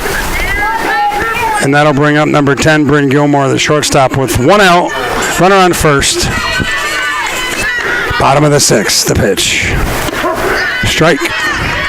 That courtesy runner not always used by the coaches, but I think it's a good idea. It gets another player in the game. Absolutely. It gives your catcher time to get their equipment on, get a drink, catch their breath. Yep. Definitely a good idea. I'd like to see more coaches use. I'm a firm believer. If you can do that, I mean, I see it in Little League. Some coaches don't even use that special pinch runner. Right. Johnny D'Angelo, guys like that do it all the time, but there's a few that don't. When I coached the Little League All-Stars, we always used to use that. It gets kids in the game. Yeah, you got to keep kids busy. You never busy. know. It can end up being a huge play for you. Swung on and missed, especially if you get a real fast runner. So Gilmore goes down swinging. That'll bring up Alexis Kilburn.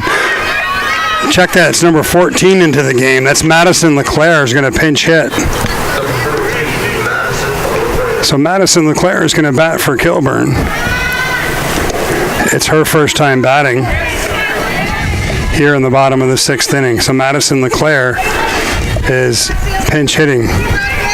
She takes the ball, the pitch, ball, 2 balls. So Madison LeClaire into the game for Northern Adirondack, batting for Alexis Kilburn. 2 down here in the bottom of the 6th inning. The pitch is the ball.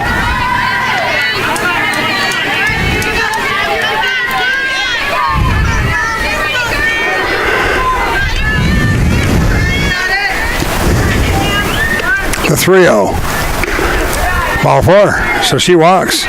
Madison LeClaire walks. So that's 2 runners on now.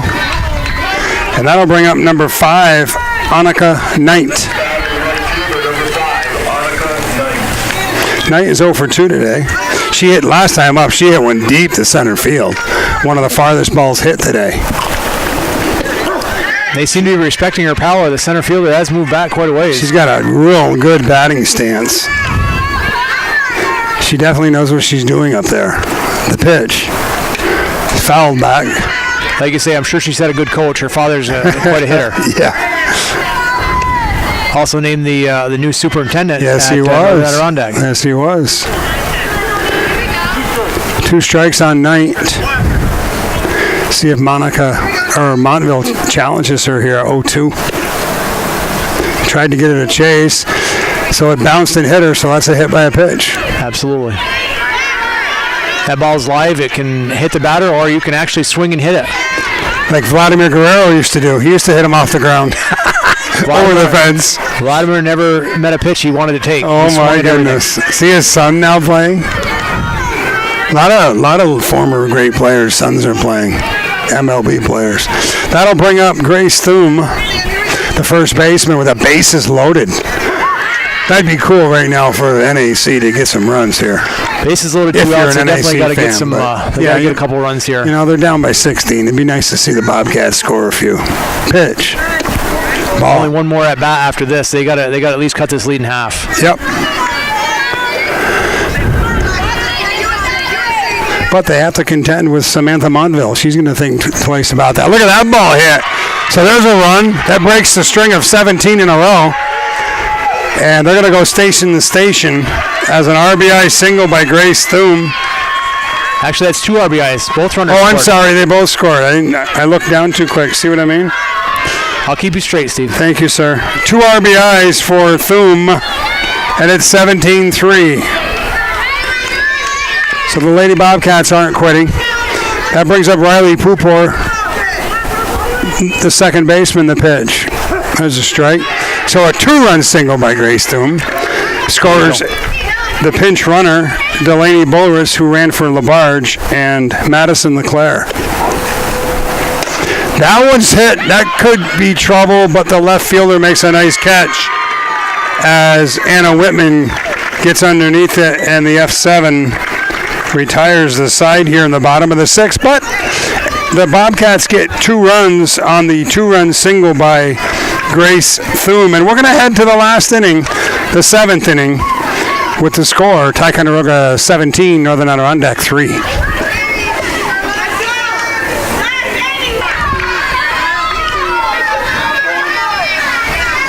Top of the 7th inning. We're back here. The last inning is upon us. 17-3. Ticonderoga leads, and Samantha Montville, the pitcher, who's had a great day. She's 4 for 4 at the plate, and she's also pitched a heck of a game for Ty. She has more hits than she's given up. That's quite unusual in softball. She's given up 4 hits, and she has 4 hits.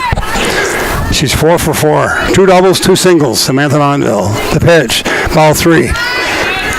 So the Lady Bobcats answered anyway. They got 2 runs on the 2-run single by Grace Thum. But this one has been all tied today. Sentinel's big inning was the 9-run second inning. And there's a walk to Samantha Montville. So she's been on base all 5 times. 2 singles, 2 doubles, and a walk. And now they're going to run for the pitcher to rest her legs.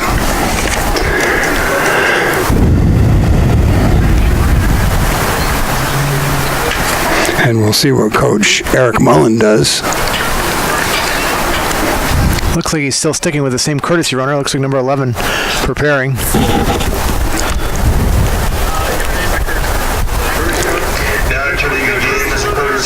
Andrea Page runs again.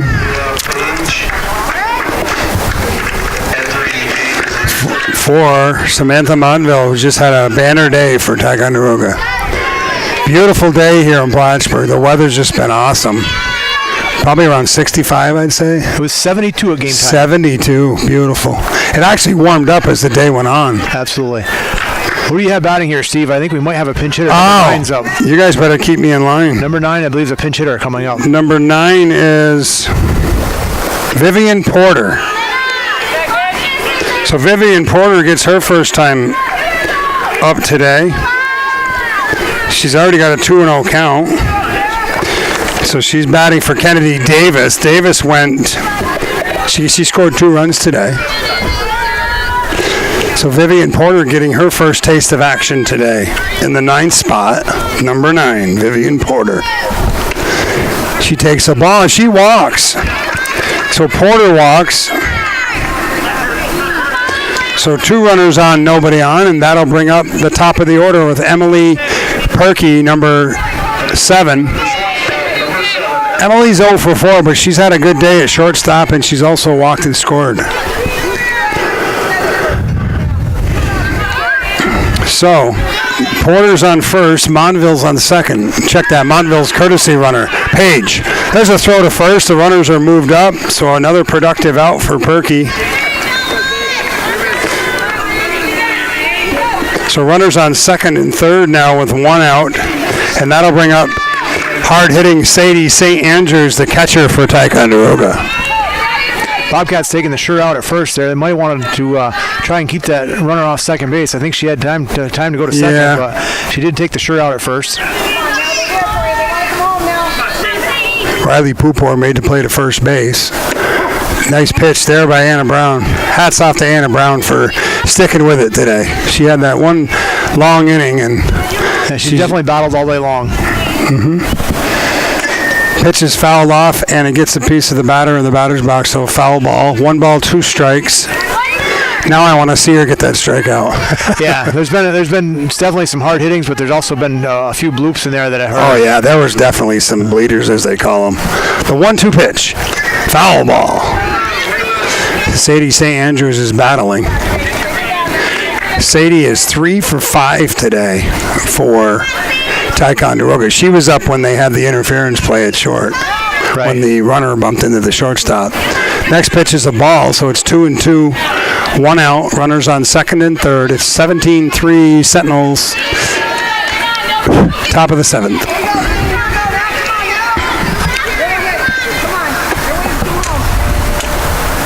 Pitch is a ball.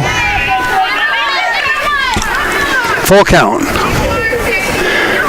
On deck is Lauren Dixon.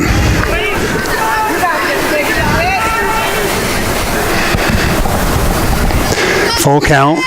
Pitch. That one's hit hard to shortstop. That took a bad hop. That's going to score 2 runs. Hard hit, but also a bad hop. We'll give her a single because of the bad hop. There's not much there that Bryn Gilmore could do on that one. That just took a terrible hop. Yeah, usually the reliable field here, not too many bad hops, but this late in the game, there's been a lot of base runners. Yeah, a lot of activity out there. A lot of footprints over there. Exactly. So 2 runs will score. Yes, Aubrey. And the runner will come in. Number 14, Aubrey Smith, is going to run for Sadie St. Andrews. That'll be that courtesy runner for the catcher. Yes, Aubrey Smith.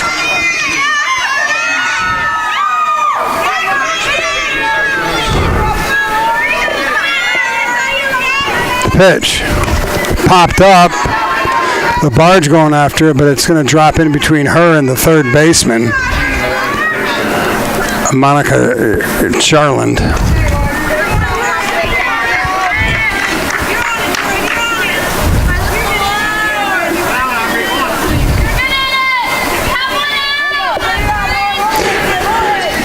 Dixon takes the ball.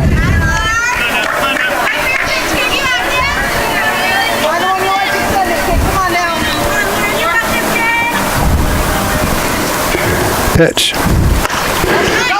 Nubbed to second base. This time she goes to second, and the out is made. So the runner is retired, 4-6, 2 outs. Dixon reaches with a fielder's choice. And now Anna Whitman's up. She's 3 for 4 today, with 4 RBIs. Very successful day. Another hitter from the Sentinels. Yes. Very good day out there. She's had a good season. The pitch from Brown. Give the Sentinels credit. They're definitely putting the bat on the ball. As we said, there hasn't been that elusive 300 strikeout for Anna Brown, so that means the Sentinels are making contact. Pitch. Ball hit back off the glove of Brown. Third baseman fires it wide. Ball still in play. And Dixon's going to score. Whitman, or check that. Yeah, Whitman goes all the way to third.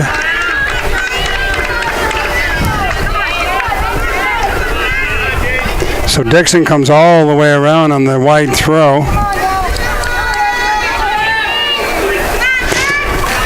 And that'll bring up number 2, who's also had a real good day, Jade Charbonneau. She's had 3 clean singles and 3 RBIs.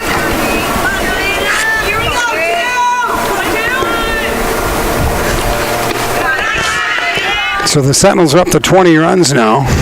20-3 lead. Second baseman number 2, Jake Shaw. With Jade Charbonneau up.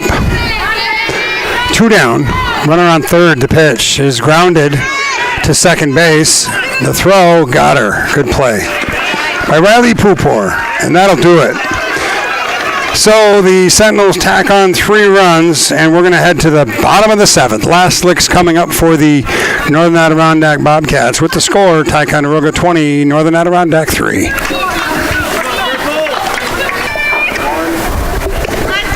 Bottom of the 7th inning here, the Section 7 Class C Softball Championship. This game's been all Ticonderoga, Keith. Yeah, the Sentinels came out early, and they had that one big inning in the second inning there, and then it's just they've been piling it on since then. Like I said, they've made a lot of contact.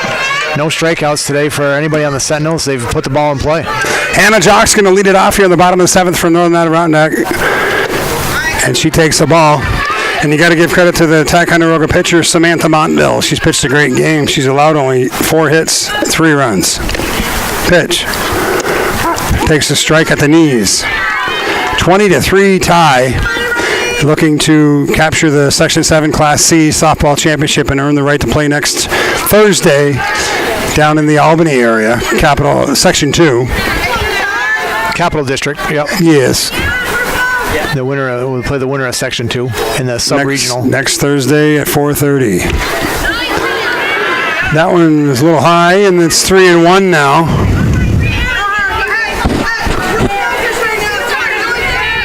Top of the order for the Bobcats, Hannah Jock. She has a 3-1 count. The pitch from Montville.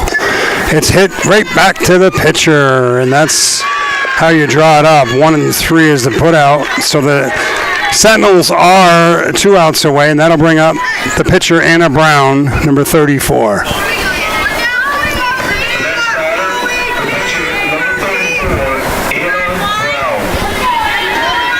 Anna today is 1 for 3. She ripped a single in the first inning and scored the only run, or the first run of the game.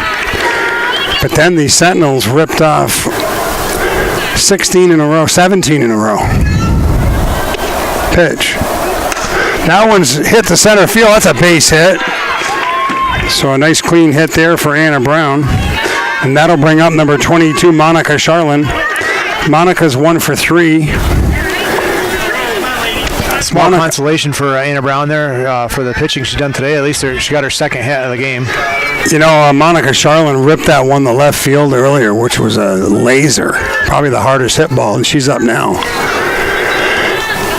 So the meat of the order is up anyway for Northern Adirondack. They'd like to try to get a few runs here. Sentinels are just 2 outs away from the sectional championship, and they're no strangers to this sectional final. They've won a few in a row. I don't know the exact statistic, but Coach Mullen and his staff they've won a few sectional titles. Kind of like Crown Point in Class D. They've won a few in a row. Yep, another Class D, another southern team from Section 7 in the southern area of Section 7. A team that takes advantage of the dome down in Queensbury. They use that extensively in January and February to get ready, and they play some non-league games against Section 2, which really helps them during the season. The pitch swung on and missed, so the count goes 2-2 on Monica Charlin. Anna Brown's on first base. We got 1 out, bottom of the 7th. 20-3 tie. The pitch from Montville's a changeup. Full count. So now if you're Charlin, you're looking for something good to hit here. And if not, try to just get on base. Keep the game going. Pitch. Popped up. Pitcher's got it. Montville squeezes it. That's 2 down. They're 1 out away from a Section 7 title. Yeah, that dome is quite an advantage for the southern teams, that's for sure. We could definitely use one in the North Country up here in the have you ever umpired Plattsburgh area? I have umpired in the dome. It's different. It's quite an experience, but it's good. like I said, we could definitely use one of those up here. Maybe sponsored by Chris Consulting. We could, in the Chris Consulting Dome. Kira LaBarge is the Sure, batter. the plans are in review right now. That is my goal if I win the lottery. There you go. Kira LaBarge All-purpose has dome. singled, RBI single, and she's walked twice. She hasn't had anything to hit since the first inning. Pitch. Foul over the NAC fans on the first base side. That's the first swing she's taken since the first inning.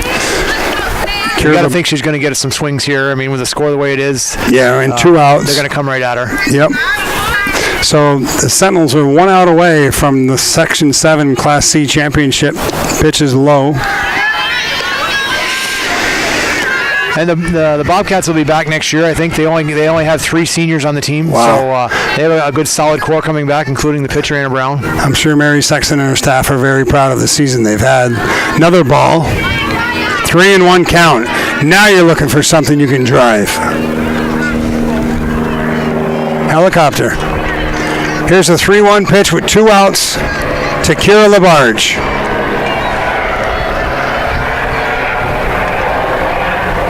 And it's a ball. That's her 3rd time she's walked. She's reached base all 4 times, Kira LaBarge.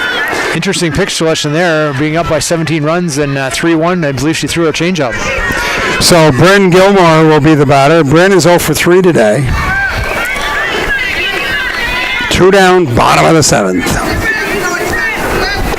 Pitch is in the dirt, blocked nicely by the Sentinel catcher, Sadie St. Andrews. Bottom of the 7th, we'll see Kira LaBarge going to get a rare chance to do her own running here. Called strike. 1-1.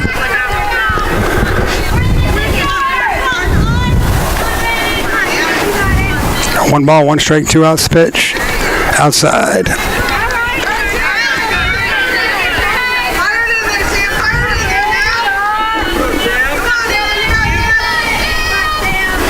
Two and 1. Ball.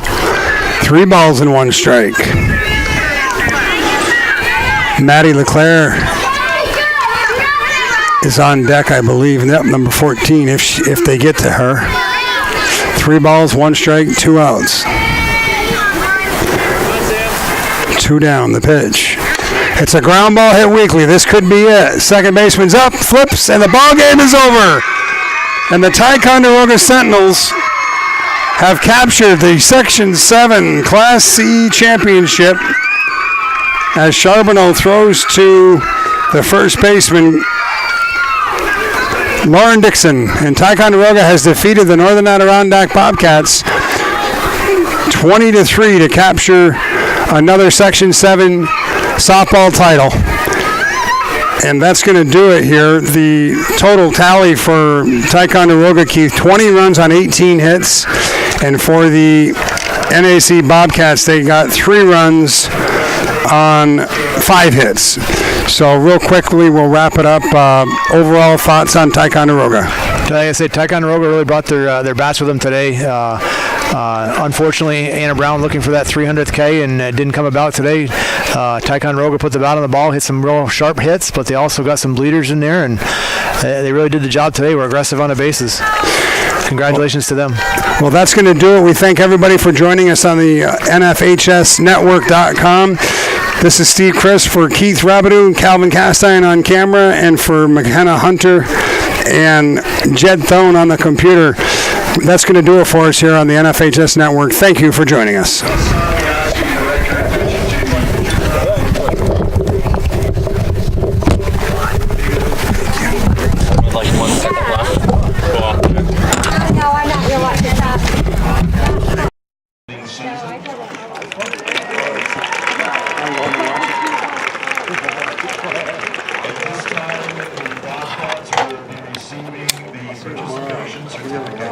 Okay.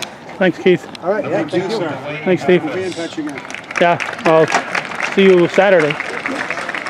Number 4, McKenna LaBarge. Number 27, Emily Van Valkenburg. Number 19, Allie Barber. Number 14, Madison LeClaire. Number 7, Hannah Jock. Number 34, Anna Brown. Number 9, Isabella Gilmore. Number 36, Kira Labarge. Number 10, Bryn Gilmore.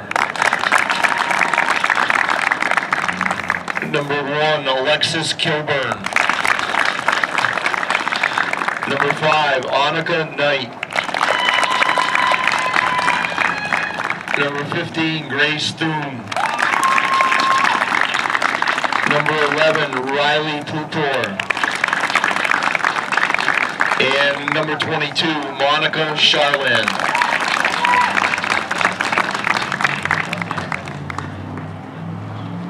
And now presenting the Section 7 Class C Championship Sectional Shields to the Sentinels of Ticonderoga.